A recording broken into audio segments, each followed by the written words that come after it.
하나님의 말씀이 영혼의 양식이라면 기도는 영혼의 호흡입니다. 하루의 시작을 말씀과 기도로 연다면 우리의 영혼은 날로 건강해질 것입니다.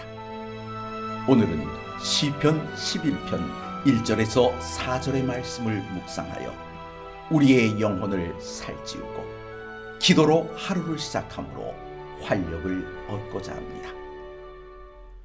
내가 여호와께 피하였거늘 너희가 내 영혼에게 새같이 내 산으로 도망하라 함은 어찌함인가. 악인이 활을 당기고 화살을 시위에 먹이며 마음이 바른 자를 어두운 데서 쏘려 하는도다.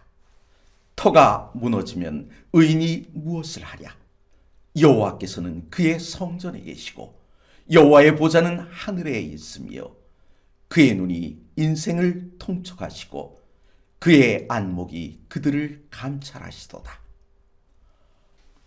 새장 안에서 나고 자란 새가 새장을 빠져나왔다면 얼마나 잘 날아갈 수 있을까요?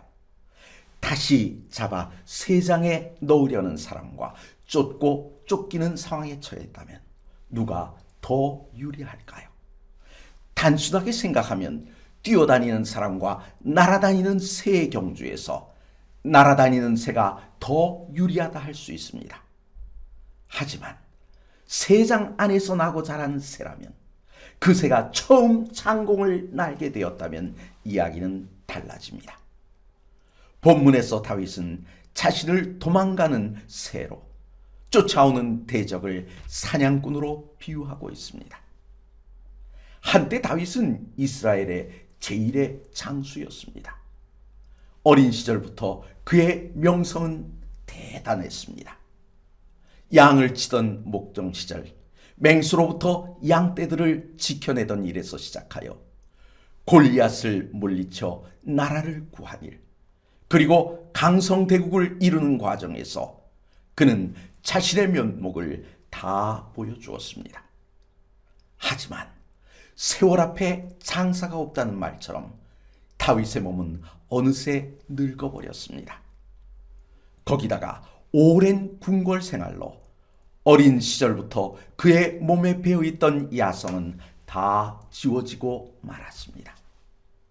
다윗의 마음은 새 같아서 양날개를 펴고 힘차게 공중을 날아갈 수 있을 것 같은데 눈을 뜨고 자신을 바라보니 날개에 힘이 없어 푸드덕거리는 새장의 새와 같은 신세가 되어 있더라는 것입니다.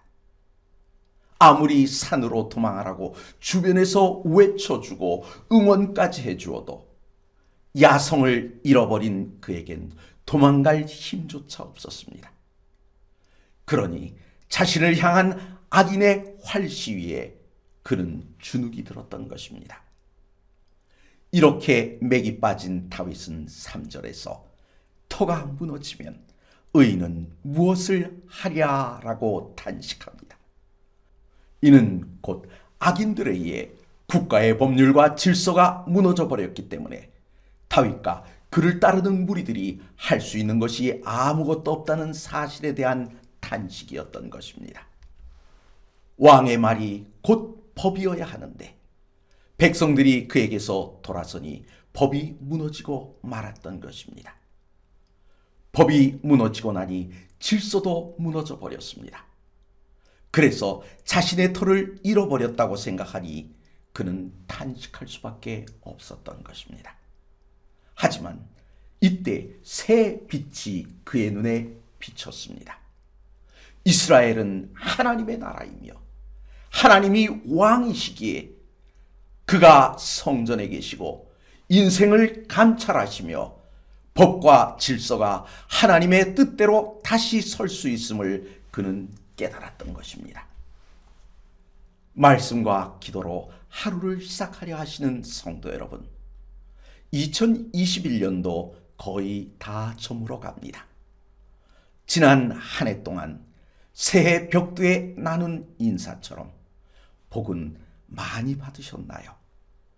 객관적인 관점으로 볼 때 복은커녕 눈총에 미움까지 듬뿍 받아 놀림거리가 되었다 할지라도 우리의 눈이 성전에 계신 만왕의 왕을 뵙게 된다면 우리는 진정 복된 자입니다.